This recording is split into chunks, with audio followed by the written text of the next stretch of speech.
आपने देखा होगा, जब से उत्तराखंड ने यूसीसी लागू किया ना, समान नागरिक संहिता, सबके लिए समान कानून की बात हो रही है। तब से आप देखते हैं कि भीमराव अंबेडकर साहब की चर्चा भी खूब हो रही है।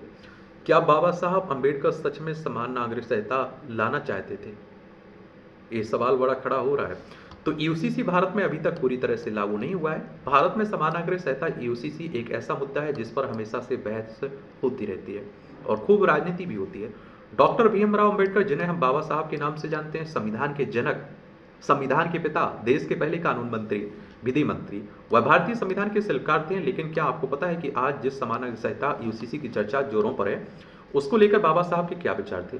क्या बाबा साहब सच में यूसीसी को देश में लागू करना चाहते थे, या फिर यह सिर्फ एक राजनीतिक हथकंडा है जिसका इस्तेमाल बाबा साहब के नाम पर किया जा रहा है? और इसे हम देखते हैं, संविधान सभा की पहली बैठक 9 दिसंबर 1946 को हुई थी और यह 24 जनवरी 1950 तक चली थी। आज़ादी के बाद 29 अगस्त 1947 को संविधान सभा ने डॉक्टर बी आर अम्बेडकर की अध्यक्षता में एक मसौदा समिति का गठन किया। संविधान सभा में संविधान के हर पहलू पर गहन चर्चा हुई। इन चर्चाओं का रिकॉर्ड संसद की वेबसाइट पर उपलब्ध है। क्या भारतीय संविधान समान नागरिक संहिता का जिक्र है? तो भारत के संविधान में कुछ ऐसे नियम हैं जो सरकार को बताते हैं कि देश को कैसे चलाना है और लोगों के लिए क्या करना है। इनमें ऐसे एक नियम है अनुच्छेद 44, जिसमें लिखा गया कि सरकार पूरे देश में सभी नागरिकों के लिए एक जैसा कानून बनाने की कोशिश करेगी, चाहे वो किसी भी धर्म के हों। इसे समान नागरिक संहिता कहा जाता है। मतलब ये है कि शादी, तलाक, गोद लेना और संपत्ति बंटवारे जैसे मामलों में सभी धर्मों के लोगों के लिए एक जैसे नियम होंगे। मगर अभी ऐसा नहीं है। अलग अलग धर्मों के लिए अलग अलग कानून है। जैसे हिंदुओं के लिए हिंदू मैरिज एक्ट, मुसलमानों के लिए मुस्लिम पर्सनल लॉ। जब भारत का संविधान बन रहा था, तब डॉक्टर भीमराव अंबेडकर ने 23 नवंबर 1948 को एक नियम का प्रस्ताव रखा। यह नियम सभी नागरिकों के लिए एक समान कानून बनाने के बारे में था। उन्होंने जैसे ड्राफ्ट आर्टिकल 35 नाम दिया था। हालांकि कुछ मुस्लिम सदस्यों ने इस पर आपत्ति जताई, फिर भी उसी दिन इस नियम को स्वीकार कर लिया गया। इसके बाद यही नियम संविधान में अनुच्छेद 44 के रूप में शामिल हुआ। और समान नागरिक संहिता यूसीसी क्या है? तो यूसीसी का मतलब है पूरे देश में सभी धर्म जाति के नागरिकों के लिए एक जैसा कानून हो। शादी, तलाक, गोद लेना, संपत्ति बांटना जैसे मामलों में एक जैसा कानून। यूसीसी का जिक्र हमारे संविधान के अनुच्छेद 44 में है। लेकिन यह कोई ऐसा कानून नहीं है जिसे जबरदस्ती लागू किया जा सके। सरकारों पर निर्भर करता है कि उन्हें लागू करना है तो कर सकते हैं। यह सरकार के लिए एक तरह का सुझाव है जिसे लागू करने की कोशिश की जा सकती है। मुस्लिम सदस्यों का क्या कहना था उस समय? तो जब समान नागरिक संहिता पर चर्चा की हो रही थी, तब कुछ मुस्लिम सदस्यों ने इसमें कुछ बदलाव करने की मांग की थी। उनका कहना था कि इसमें साफ साफ लिखा जाना चाहिए कि अगर कोई भी ग्रुप या समुदाय या लोग अपना पर्सनल लॉ नहीं छोड़ना चाहते हैं तो उन्हें मजबूर नहीं किया जाएगा। अगर किसी समुदाय के पर्सनल लॉ को किसी कानून से सुरक्षा मिली हुई है तो उसे उस समुदाय की मंजूरी के बिना नहीं बदला जा सकता है। इन बदलाव पर पूरी तरह दिन चर्चा चली। मोहम्मद इस्माइल ने विरोध करते हुए कहा कि यूसीसी लागू करके नए कानून लाने की जरूरत नहीं है। जो पर्सनल लॉ पहले से चले आ रहे हैं उन्हें ही रहने दिया जाए और यूसीसी का मकसद एक जैसा कानून लाकर सद्भाव बढ़ाना है। लेकिन यह जरूरी नहीं कि सभी के लिए एक ही कानून हो और इससे लोगों में असंतोष फैल सकता है। अगर लोगों को अपना अपना पर्सनल लॉ मानने की आज़ादी दे दी जाए तो किसी को कोई शिकायत नहीं होगी, सब में सद्भाव बना रहेगा। वहीं पौकर साहब बहादुर ने कहा कि अंग्रेजों ने 150 साल तक भारत पर राज किया, लेकिन उन्होंने भी किसी समुदाय के पर्सनल लॉ में दखल नहीं दिया। उन्होंने हर समुदाय को अपने पर्सनल लॉ मानने की आज़ादी दी थी। यदि उनके शासन की सफलता का राज था, क्या हमें आज़ादी मिलने के बाद लोगों की धार्मिक आज़ादी और अपना पर्सनल लॉ मानने की आज़ादी छीन लेनी चाहिए? क्या हमें पूरे देश पर एक ही नागरिक संहिता कानून थोपना चाहिए? यूसीसी लाने का असली मकसद क्या है? अगर इसका मतलब सिर्फ सिविल प्रक्रिया संहिता जैसे कानूनों में एकरूपता लाना है तो किसी को कोई आपत्ति नहीं है। लेकिन अगर यूसीसी का मतलब पर्सनल लॉ में दखल देना है तो यह गलत है। वहीं के एम मुंशी ने समर्थन करते हुए कहा कि यह देश की एकता और धर्मनिरपेक्षता के लिए जरूरी है। उन्होंने यह भी बताया कि हिंदू समुदाय में भी यूसीसी को लेकर कुछ चिंताएं हैं। अल्लादी कृष्णा स्वामी अय्यर ने कहा, समान नागरिक संहिता से सद्भाव बढ़ेगा। उन्होंने सवाल उठाया कि जब सभी के लिए एक जैसा क्रिमिनल कानून हो सकता है तो यूसीसी का विरोध क्यों? डॉक्टर भीमराव अंबेडकर ने क्या जवाब दिया?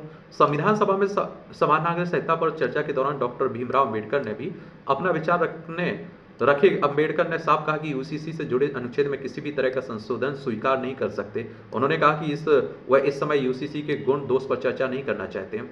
डॉक्टर अंबेडकर ने कहा, हुसैन इमाम ने यह सवाल उठाया कि इतने बड़े देश में एक जैसा कानून लागू करना संभव है? अंबेडकर ने इस पर हैरानी जताते हुए कहा, हमारे देश में तो पहले से ही कई मामलों में एक जैसे कानून है। जैसे पूरे देश में एक जैसा दंड संहिता, आपराधिक प्रक्रिया संहिता लागू है। पूरे देश में संपत्ति के लेन देन के लिए एक जैसा कानून है। इसके अलावा परक्राम, लिखित अधिनियम जैसे कई और कानून भी हैं जो पूरे देश में एक जैसे लागू होते हैं।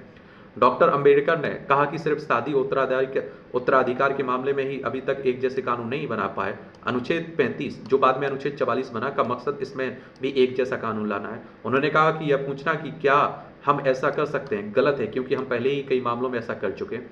मुस्लिम भी मानते थे हिंदू कानून। डॉक्टर भीमराव अंबेडकर ने संविधान सभा की एक और चौंकाने वाली बात मानी। उन्होंने कहा कि सिर्फ उत्तर पश्चिम सीमांत प्रांत ही नहीं, 1937 तक भारत के कई हिस्सों में मुसलमान भी उत्तराधिकार के मामले में हिंदू कानून का पालन करते थे। उत्तर प्रदेश, मध्य प्रदेश, बॉम्बे जैसे प्रांतों में मुसलमान काफी हद तक हिंदू कानून का पालन करते थे। 1937 में सरकार को एक ऐसा कानून पास करना पड़ा ताकि इन मुसलमानों पर भी शरीयत कानून लागू हो सके और पूरे देश में एक जैसा कानून चल सके। उत्तरी मालाबार में हिंदुओं और मुसलमानों दोनों पर मारू मकथायम कानून लागू होता है। डॉक्टर अंबेडकर ने कहा कि उत्तरी मालाबार में मुसलमान मात्र सत्तात्मक कानून का पालन करते थे और इसलिए यह कहना गलत है कि मुस्लिम कानून हमेशा से एक जैसा रहा। उन्होंने बताया कि अगर सभी नागरिकों के लिए एक समान नागरिक संहिता बनाई जाती है और उसमें हिंदू कानून के कुछ हिस्सों को शामिल किया जाता है तो किसी भी मुसलमान को यह कहने का कोई अधिकार नहीं है कि इससे उनकी भावनाओं को ठेस पहुंचे, क्योंकि ये हिस्से सिर्फ इसलिए शामिल किए गए क्योंकि वे सब उपयुक्त हैं, न कि इसलिए कि वे हिंदू कानून का हिस्सा हैं। यूसीसी पर किसी पर जबरदस्ती नहीं। डॉक्टर अंबेडकर ने संविधान सभा में मुस्लिम सदस्यों की चिंताओं को दूर करने की कोशिश की और उन्होंने बताया कि यूसीसी को लेकर किसी पर कोई जबरदस्ती नहीं की जाएगी और कुछ सदस्य यूसीसी को लेकर बेवजह डरे हुए हैं। अनुच्छेद 35 में सिर्फ इतना कहा गया कि सरकार नागरिकों के लिए एक समान नागरिक संहिता बनाने की कोशिश करेगी। इसका मतलब ये नहीं कि यूसीसी बनने के बाद इसे सभी पर जबरदस्ती लागू किया जाएगा। डॉक्टर अंबेडकर ने बताया कि संसद यूसीसी को लागू करने का तरीका तय करेगी। हो सकता है कि शुरुआत में इसे सिर्फ उन्हीं लोगों पर लागू किया जाए जो खुद के इसके लिए तैयार हों। यह कोई नया तरीका नहीं है। 1937 में शरीयत कानून को भी इसी तरह लागू किया गया था।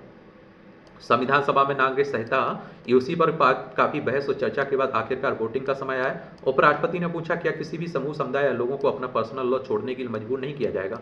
यह प्रस्ताव खारिज हो गया। फिर पूछा गया क्या किसी भी समुदाय के पर्सनल लॉ को उस समुदाय की मंजूरी के बिना नहीं बदला जा सकता है। यह प्रस्ताव भी खारिज हो गया। तीसरा प्रस्ताव रखा गया क्या संविधान के भाग 4 जिसमें नीति निर्देशक तथ्य हैं को हटा दिया जाए। यह प्रस्ताव भी खारिज हो गया। आखिरकार प्रस्ताव रखा गया कि क्या अनुच्छेद 35 जो बाद में 44 बना को संविधान में शामिल किया जाए। यह प्रस्ताव पास हो गया और इस तरह सभी संशोधन को खारिज करने के बाद यूसीसी को संविधान में शामिल कर लिया गया। अब जब अम्बेडकर ने यूसीसी पर उठाया सवाल, जब संविधान को बने सिर्फ 1 साल ही हुआ तब कानून मंत्री डॉक्टर भीमराव अम्बेडकर को इस आरोप का सामना करना पड़ा कि 1951 का हिंदू कोड बिल सांप्रदायिक है क्योंकि यह सिर्फ हिंदुओं के लिए है, मुसलमानों, पारसी, यहूदियों और ईसाइयों के लिए नहीं। और इस पर 6 फरवरी 1951 को संविधान निर्माता अम्बेडकर ने संसद सदस्य को जवाब दिया और जिन्होंने समान नागरिक संहिता की मांग की थी उन्होंने कहा कि अगर वे समान नागरिक संहिता चाहते हैं तो क्या उन्हें लगता है कि इसे लाने में बहुत समय लगेगा। डॉक्टर अंबेडकर ने समान नागरिक संहिता पर सिर्फ सवाल ही नहीं उठाए बल्कि उन्होंने इस पर तीखा तंज भी कसा। उन्होंने कहा था शायद वे इसलिए यूसीसी की मांग करें क्योंकि हिंदू कोड बिल को तैयार करने में 4 से 5 साल लग गए। उन्हें लगता होगा कि यूसीसी बनाने में 10 साल लगेंगे। मैं उन्हें बताना चाहता हूं कि यूसीसी पहले से ही मौजूद है। अगर वे चाहें तो इसे 2 दिन के अंदर संसद में पेश किया जा सकता है। अगर वे इसे स्वीकार करने को तैयार हैं तो हम इसे आधे घंटे में पास कर सकते हैं। भीमराव अम्बेडकर ने कहा कि भारतीय उत्तराधिकार अधिनियम 1925, विशेष विवाह अधिनियम 1872 कुछ छोटे मोटे बदलाव करके ही यूसीसी लागू किया जा सकता है। डॉक्टर अंबेडकर ने समान नागरिक संहिता का समर्थन किया लेकिन उनके समय में ही यह मुद्दा विवादों से घिरा रहा। अक्टूबर 1951 में हिंदू कोड बिल चल रहे विवाद के कारण डॉक्टर अंबेडकर ने कानून मंत्री के पद से इस्तीफा भी दे दिया था।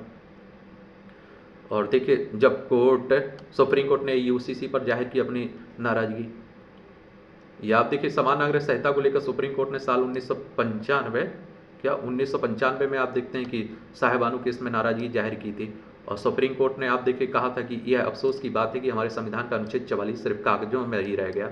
एक समान नागरिक संहिता विभिन्न कानूनों के प्रति विभाजित निष्ठाओं को दूर करके राष्ट्रीय एकीकरण में मदद करेगी और जिन पर आप देखते हैं कि परस्पर विरोधी विचारधाराएं, कोई भी समुदाय इस मुद्दे पर पहल नहीं करेगा।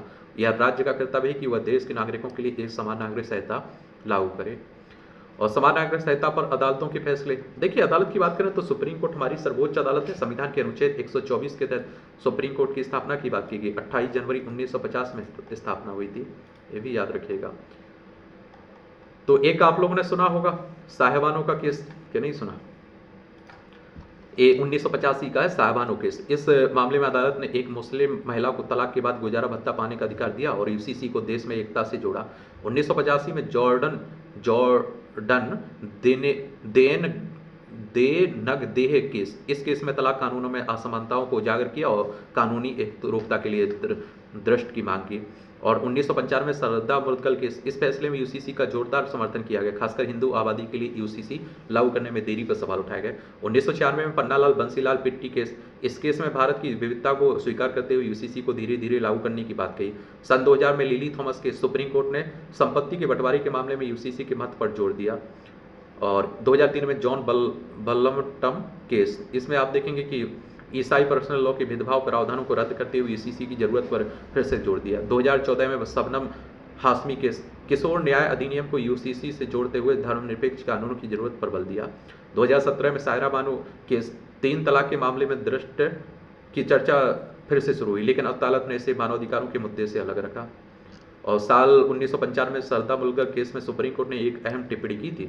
अदालत ने कहा जब देश के 80% से ज़्यादा नागरिकों के लिए पहले से ही एक जैसा पर्सनल लॉ है, तो ऐसे में यूसीसी लागू करने में और देरी क्यों की जा रही है, और सभी नागरिकों के लिए एक जैसा कानून होना चाहिए। लिली थॉमस के सन 2000 में सुप्रीम कोर्ट ने देखा कि समान नागरिक संहिता के मामले में सरकार टाल मटोल कर रही है। सरकार ने 1996 में 2 बार हलफनामा देकर कहा कि यूसीसी तभी बनाएगी जब अलग अलग समुदाय खुद इसके लिए सरकार के पास आएंगे और पहल करेंगे। सुप्रीम कोर्ट ने समय की इस रवैये पर नाराजगी जताई, सुप्रीम कोर्ट ने सरकार की, और यूसीसी लागू करने की दिशा में ठोस कदम उठाने को कहा। समान नागरिक संहिता लागू करना इतना आसान क्यों नहीं है? तो भारत में अलग अलग समुदायों के लिए शादी, और आप देखते हैं कि तलाक, संपत्ति, उत्तराधिकार जैसे मामलों में अलग अलग कानून हैं। इन सभी को एक ही कानून में लाना बहुत बड़ी चुनौती है। अलग अलग धार्मिक समुदायों की अपनी परंपराएं, कानून हैं जिनमें वे गहराई से जुड़े हैं। यूसीसी लागू होने पर उन्हें डर है कि उनकी परंपराओं को नुकसान पहुंचेगा।